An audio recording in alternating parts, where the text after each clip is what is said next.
Are we sitting comfortably? Audience participation. It's like music to the ears of a presenter. But that isn't a TEDx small talk. It's actually a philosophical question. Because if we really want to go deeper in our thinking, we must first create a space to think.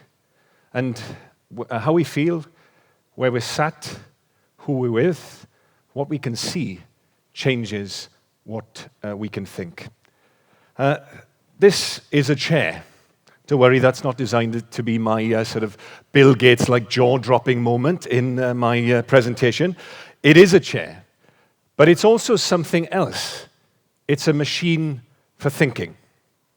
In his account of the original symposium, a kind of ancient TEDx, but usually involving a lot more drinking, Plato has Socrates introduce the concept of the ideal form using the example of a chair. This real chair is only a pale imitation of the ideal chair, which can only exist in my own mind, etc., etc. Now, as it happens, Socrates was a pretty poor choice of mouthpiece for this idea because Socrates couldn't sit still. He was always walking around, standing in the public square, filling the minds of young aristocrats with dangerous ideas. If only he'd sat longer in that chair, maybe he wouldn't have been killed so early and he wouldn't have needed Plato as his publicist. Now, track forward 2,000 years, and the French philosopher Rene Descartes is sat in his chair in front of his fire, in his favorite dressing gown with his papers in front of him. But what he proceeds to do next, in an act of intellectual vandalism, which still has reverberations today, is to declare that the chair maybe isn't there, that the only thing that we can know with absolute certainty is the product of our own thinking. I think, therefore I am. It's a great irony, isn't it, that this sort of separation between mind and matter wouldn't have happened without that actual chair. But the upshot is this, that in our culture, space and place, they're like the props, the scenery that we ignore because we're entranced by the words of the speaker on the stage. And yet without the stage, there is no plot. No character, no play. And, above the door of Plato's academy, there was the inscription, "Let no one enter that does not know geometry." And there's a clue there. If you want intelligence to concentrate, you need coordinates, innovation, creativity. They need a home. Because the ideas we fashion are framed by the places we inhabit. We shape our buildings, and then they shape us. That actually was the favorite quote of Sir Winston Churchill, who's probably better known as a politician than as an interior designer. But the chamber of the House of Commons of the British Parliament behind me was rebuilt to his precise plans after it was bombed by the Luftwaffe in World War II. It was my place of work for 9 years, and its spirit seeped into my bones, and not in a good way. The whole of the British Parliament it's like a Gothic fantasy. It's actually a product of the 19th century, but it's made to appear 1,000 years older.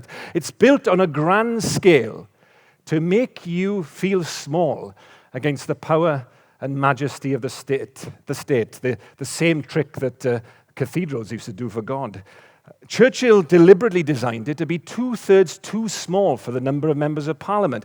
And opposition and government were placed opposite each other exactly a sword's length apart, so that in moments of great political theatre, Parliament would descend into a gladiatorial arena. After only a few years there as a member of Parliament, I began to find myself talking differently, thinking differently, even walking differently. Politicians don't actually walk, they sort of glide.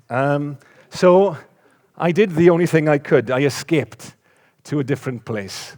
I swapped the House of Commons for Harvard University. And if the chamber of the House of Commons is a bit like a medieval chapel, maybe this is the courtyard of a monastery, a crucible of connected minds. And I probably felt a little bit like a monk coming out of his concentration cell into the light and into the air.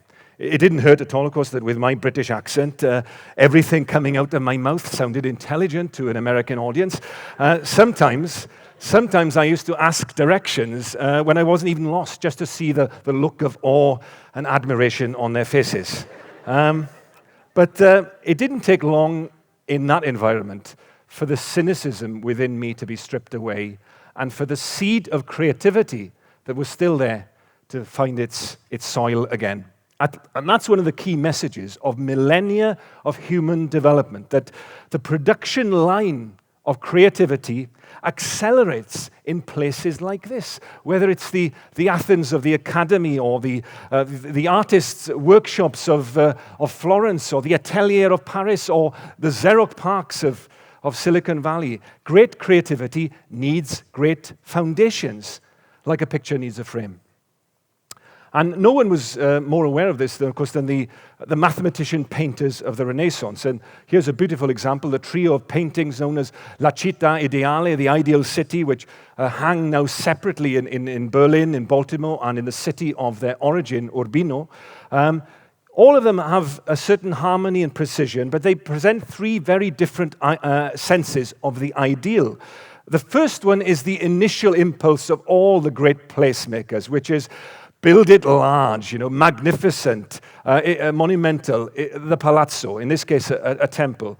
The second strategy is that of the piazza, the public square, the forum, the agora, where people can meet and mingle. But notice this, there aren't many of the public there, the public square, because it feels a little bit too perfect to be for human interaction.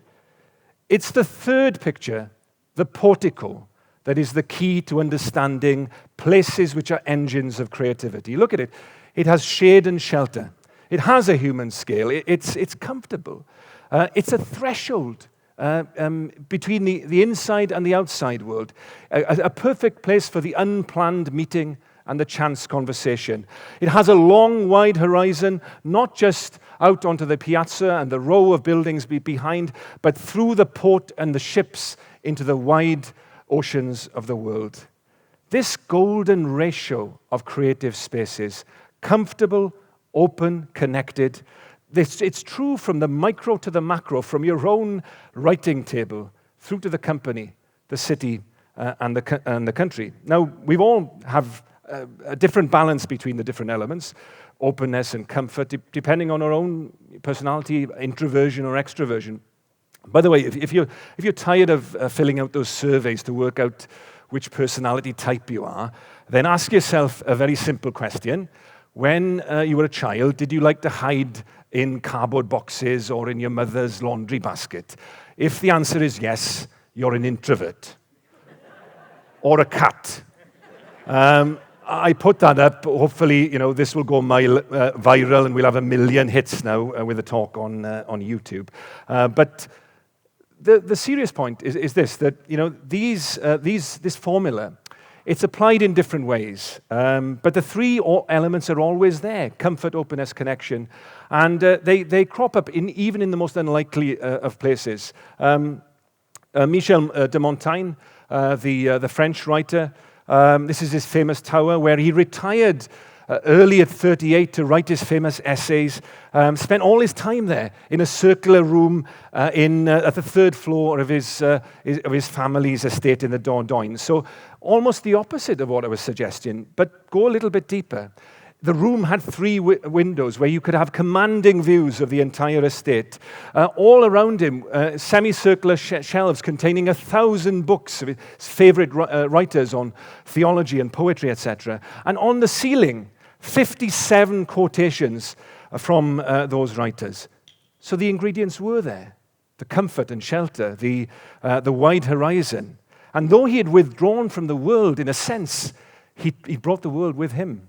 So as he walked around the room, his eyes would alight on a dimly remembered phrase in the ceiling or on a forgotten book that would spark in him its own serendipity. Good rooms for creativity carry the mark of their creator. Some have an air of quiet contemplation. I mean, others might be places we can entertain friends or enjoy conversation. Some might even be places of seduction, who knows. They're all unique, but they have in common this one thing. They're places to connect, to dream, and be human. Contrast that with the modern workplace, and you see the chasm between the conditions we need to create and the conditions we're given to produce. It's like a living crematorium of the soul. You know, hot desking, it's a very ironic term. You know, even in Dante's Inferno, the worst sinner was still allocated their own individual spot. And all the evidence shows that people dislike it, and even are more likely to interact if they're given their own private space compared to the open plan layout. What else is missing here? Light and shade. For creative work, we need dim light. To turn those ideas into reality, we need natural light. We need the right level of noise. 70 decibels is the perfect level, about the sort of level of, you know, a roadside restaurant. But we don't want the monastic silence of a library, but we don't want to drown in the noise of other people's conversations either. And going back, therefore, to the ideal city, we can see what's happened with the world of work. First, we built the sort of gilded palaces, the corporate headquarters, external projections of our power. But now we've gone inside, and we're building the modern piazza inside the building, the open plan office, in the vain hope that it'll spark collaboration. But what we're actually building is a creative desert of unhappy people. What we crave is the porch-like, terrace-like, cloister-like space. And we're voting with our feet. Where do most of us hold our meetings these days? But in coffee shops. And where do we want to work? We want to work in co-working spaces that are sprouting like mushrooms all over the world. Third spaces, which are halfway houses somehow between home and the outside world, protected but open to the street. Buzzy, but with our earphones on, there's still places for quiet reflection.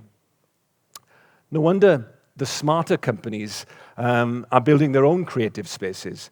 We'll see over the next 18 months some of the biggest machines for thinking ever built on the planet. Facebook, its new headquarters, is going to be the biggest open plan office in the world. 2,800 people in a single room. Apple's new campus will have no one working there more than 2.5 minutes away from anyone else. There must be a train inside the donut there. And then Amazon in Seattle, they're putting all their workers in a series of plant-rich biodomes so that internet shopping will still survive despite the coming climate catastrophe. The tech giants are building their ideal cities, but they're palazzos, they're piazzas again. And we know that successful cities are less cathedral, they're more bazaar. They're small urban spaces that sing, like the Old Town in Nicosia. The American writer E.B. White once said, the island of Manhattan is without any doubt the greatest human concentrate on earth, whose magic is comprehensible to millions. It's not the megacities where we see the wisdom of smart crowds. It's the small, tightly wound neighborhoods within. It's the Sohos, the Greenwich Villages, the left banks of yesterday. It's the Dalstons, Williamsburgs, or Friedrichshains of today. It's these micro-capitals of culture where we see the sweet spot of proximity, where we have enough in common so that we can speak to each other, but we still have enough difference so that we have something new to say. Take this place. I mean, the market in Spitalfields in London, long an entry point for wave after wave of immigrant. French Huguenots made it the center of the silk trade. Weaving needed calculations, so they all got into mathematics. And one of their members of their society, John Dolland, a young weaver, turned his skill in silk to lens making. He wove concave and convex lenses together to create near-perfect images, disproving Newton's theory of optics in the process and creating the company that still bears his name today. One day, the astronomer William Herschel came into the market, picked up a lens, and used it to build the telescope that allowed him to discover the planet Uranus. That incredible journey from silk to astronomy might sound like a story of heroic individuals, but it was the market that was the star, the gathering point and connector, the intersection where people met, changed their ideas, and innovated in the process. I didn't make a mistake here. This bit is your task, reimagining what Cyprus could be. But there's a hopeful message here, because small nations are pretty good at this thing called creativity. Small nations, you could say we're like the perfectly, I come from one, I'm from Wales, we're like the perfectly proportioned, comfortable armchairs of the world. The Danes have a word for it, hygge. It's kind of comfortable, but with a bit of philosophical padding. Small, open, connected dynamos. When you get less than 10 million, something magic happens. 6 degrees of separation turns into 3. So everyone knows someone who knows the Prime Minister. And you see it. Look at the great successes, Estonia, Singapore, Basque Country, etc. Cyprus, a small country, crossroads of the Mediterranean, a crossroads of culture and language and civilization, an agora of innovation. 2 TEDx's in 1 month, not bad, right? And that's the challenge, and that's the opportunity to us. Space and place have power over us, but we can also use that power to create. By creating better places to think, we can think better, deeper. We can create a new architecture for our minds. If you're not convinced, here's a little thought experiment for you. Next year, why not swap your chair for mine and see if it changes your view? If we want to rearrange the future, then we all have to start by rearranging the furniture of our minds.